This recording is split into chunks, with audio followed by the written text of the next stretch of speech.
कभी भी शॉर्टकट रास्ता इख्तियार करने से आपको सफलता नहीं मिल सकता, बल्कि आप चक्कर में भी पड़ सकते हैं। हम बात इसलिए कर रहे हैं कि कभी कभी शॉर्टकट रास्ता अपनाने के चक्कर में लोग फर्जी और ऐसे काम कर लेते हैं जिसके बाद वो चुंगल में फंस लेते हैं। ताज़ा मामला धनबाद के पोस्ट ऑफिस का है, जहां पर शॉर्टकट रास्ता अख्तियार करने को लेकर फर्जी दस्तावेज का उपयोग करने और उसके फर्जी दस्तावेज दिखाकर फर्जी दस्तावेज को जमा कर नौकरी लेने का मामला संज्ञान में आया, जिसके बाद जांच में यह पाया गया कि 3 ऐसे नियुक्तियां हुई थी, 3 ऐसे अभ्यर्थी थे जो फर्जी दस्तावेज देकर पोस्ट ऑफिस में ज्वाइन किए थे। वो फर्जी दस्तावेज उनके प्रमाण पत्र थे, मैट्रिक के प्रमाण पत्र थे। पूरे मामले पर जब खुलासा हुआ तो तीनों की नौकरियों को रद्द करते हुए उन्हें बाहर कर दिया गया, बर्खास्त कर दिया गया। पूरे मामले पर जब पोस्ट ऑफिस के सुपरिटेंडेंट उत्तम कुमार से बात की गई तो उन्होंने क्या कुछ कहा, आप भी सुनिए। तो बहाली हमारे यहाँ ग्रामीण डाक सेवक की भर्तियाँ होती है और ये प्रोसेस ऑनलाइन है। और हमारा जो एग्जिस्टिंग एसओपी है, इसके तहत जो भी हाईएस्ट जिनका मार्क्स होता है उनका ऑटोमेटिक कंप्यूटर जनित ही सिलेक्शन हो जाता है। और जिनका सिलेक्शन होता है हम उनका इंगेजमेंट लेटर जारी करते हैं। और इंगेजमेंट लेटर जारी होने के बाद उनको कुछ दिन की ट्रेनिंग देने के बाद उनका हम लोग ज्वाइनिंग का प्रोसेस शुरू करते हैं। और इसमें मार्कशीट जो है, मार्कशीट बेसिस पर जो बहाली होती है, तो कुछ लोग का तो डिजी लॉकर वेरीफाई हो जाता है, कुछ का डिजी लॉकर वेरीफाई नहीं हो पाता है। तो हम लोगों के यहाँ एसओपी जो बनाई गई है उसमें ये प्रोसेस दिया गया है कि जिनका वेरिफिकेशन नहीं भी हो पा रहा है उनको हम लोग एक ऑनलाइन पोर्टल पे अपलोड कर देते हैं। हम लोगों का डिपार्टमेंटल ऑनलाइन पोर्टल है, तो उस पोर्टल पे आगे हमारे हायर अथॉरिटीज जो हैं उसको कंसर्न बोर्ड से वेरीफाई करवाते हैं और जो भी उसका वेरिफिकेशन रिपोर्ट आता है उस पर अपलोड कर देते हैं। तो इस बीच हम लोग किसी का भी ज्वाइनिंग एग्जिस्टिंग एसओपी के अनुसार रोक नहीं सकते हैं। तो हम लोग जैसा एसओपी कहता है उस तरह से हम लोग ज्वाइन करवा दिए थे, लेकिन अभी हम लोग जो पोर्टल पे अपलोड किए थे उसमें 3 लोगों का मार्कशीट इंजेन्युइन करके आया है, जिसकी वजह से हमें उनके विरुद्ध कार्रवाई करनी पड़ी। क्या था मार्कशीट में, मतलब किस प्रकार का इंजेन्युइन में क्या आया उसमें? उनका इंजेन्युइन बताया गया, बोगस मार्कशीट था। मैट्रिक का मार्कशीट था? जी बिल्कुल। तो उन लोगों को तो आपके यहाँ सस्पेंड कर दिया गया है? सस्पेंड नहीं किया गया, उनको सीधे बर्खास्त कर दिया गया। बर्खास्त कर दिया गया। तो ये केवल 3 ही लोग थे या फिर और भी लोग सबके दायरे में हैं? देखिए, अभी तो उस तरह का 3 ही सर्टिफिकेट हमको ऑनलाइन पोर्टल में रिसीव हुआ है। और अगर कोई आएगा तो विशेष हम जानकारी दे पाएंगे। ये लोग जैसे एक तो उसमें 2 पटना के हैं और तीसरे की मुझे जानकारी नहीं है। तीसरे का घर तो पता नहीं है, लेकिन बिहार संस्कृत शिक्षा बोर्ड का उनका सर्टिफिकेट। तो ये क्या धनबाद में इन लोगों की पोस्टिंग हुई थी? जी, धनबाद के अलग अलग डाकघरों में ग्रामीण डाक सेवक के रूप में हुई थी। जैसे एक का मदनपुर बीओ निरसा चट्टी में हुआ था, दूसरे का रोआम बीओ कतरासगढ़ में था और तीसरे का भागाबान झरिया में हुआ था। कितना वेतनमान पर इन लोगों का नियुक्ति हुई थी? उसमें 2 लोगों की का बेसिक 12,000 प्लस एडमिसिबल डीए था और तीसरे का 10,000 प्लस बेसिक डीए। कितने दिन से ये लोग कार्य कर रहे थे? सभी लोग मैक्सिमम 2 से 3 महीना। एक का तो ज्वाइनिंग भी नहीं हुआ था, है ना। एक अंडर प्रोसेस ही था और इसी बीच उनका जानकारी हो गया। बाकी 2 लोग ज्वाइन कर चुके थे, वो लोग 2 से 3 महीना। तो 2 से 3 महीना तक वेतन भी इन लोगों को मिल गया? बिल्कुल बिल्कुल, काम किए तो वेतन तो ये कैसे हो गया कि मतलब कागजातों की जांच नहीं हुई, वेतन भी नहीं मिल गया? देखिए, हम लोग भी चाहते हैं कि कागजात की जांच हो तभी ज्वाइनिंग हो, लेकिन हम लोग का जो एग्जिस्टिंग एसओपी है वो हमें ऐसा करने के अलाउ नहीं करता है।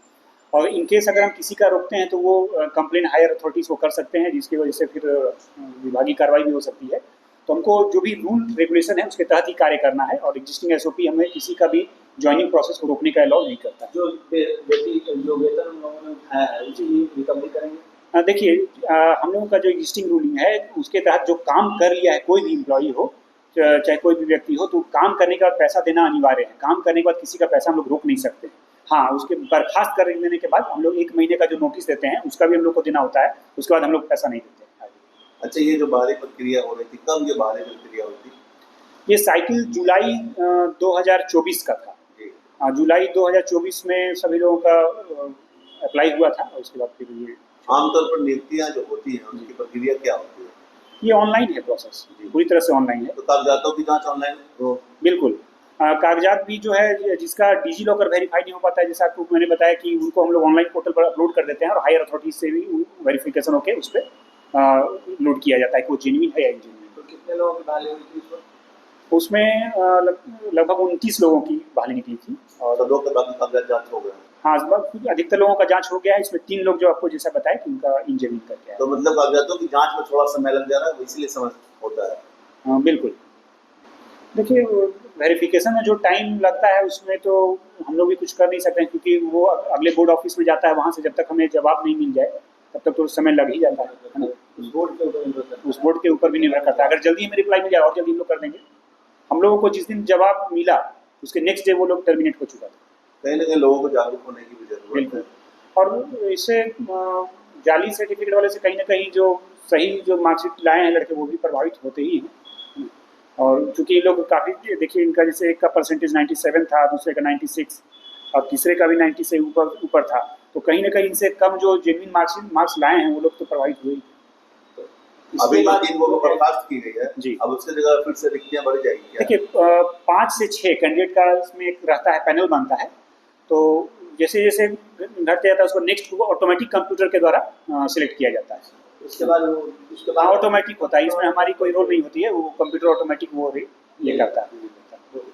तो कुल मिलाकर सुपरिटेंडेंट उत्तम कुमार ने स्पष्ट कहा है कि डिजी लॉकर में सभी दस्तावेज जमा होते हैं, उसके बाद जांच होती है। करीब 3 महीने तक 2 लोगों ने नौकरी भी किया था, अलग अलग क्षेत्र में ज्वाइन भी किया था और वेतन भी उठा लिया है। उसके बाद ये मामला उजागर हुआ है, जिसके बाद तीनों को बर्खास्त कर दिया गया है। उन्होंने यह भी लोगों से अपील की है कि कभी भी किसी भी हालत में अगर आप दस्तावेज देते हैं तो दस्तावेज ऐसा दें जिस पर कोई उंगली नहीं उठा पाए, कोई उसको फर्जी करार ना दे सके। यहाँ पर कई तरह के सवाल खड़े होते हैं कि डिजी लॉकर में क्या फर्जी दस्तावेज भी अपलोड होते हैं? अगर डिजी लॉकर चूँकि इसीलिए बनाए गए हैं कि आप वो दस्तावेज वहाँ अपने अपलोड कर सकते हैं, लेकिन वहाँ पर अगर फर्जी दस्तावेज भी अपलोड हो रहे हैं तो कहीं ना कहीं कई तरह के सवाल खड़े हो रहे हैं। हालांकि मामला संज्ञान में आने के बाद जो फर्जी तरीके से दस्तावेज जमा कर नौकरी पाने की बातें थी वो उजागर हो गया है और पोस्ट ऑफिस से उन्हें बर्खास्त कर दिया गया है। लेकिन कहीं ना कहीं यह युवाओं के लिए सबक है, किसी हाल में आप फर्जी और जाली दस्तावेज का उपयोग कर नौकरी प्राप्त न करें, चूँकि यह ज़्यादा दिन का नहीं होगा। एक समय आने पर इसकी जांच होगी और फिर आपकी जीवन बर्बाद हो जाएगी। कहीं ना कहीं जो लोग पूर्व में जिनके पास दस्तावेज अच्छे होंगे उनका जगह भी ऑक्यूपाई हुआ होगा, क्योंकि जो 3 लोगों की बर्खास्ती हुई थी उस समय पहले से कुछ लोग लाइन में होंगे तो उनका नहीं हुआ होगा, क्योंकि फर्जी दस्तावेज के आधार पर जिनकी नियुक्तियां हुई उसके कारण कई और लोग फंसे होंगे।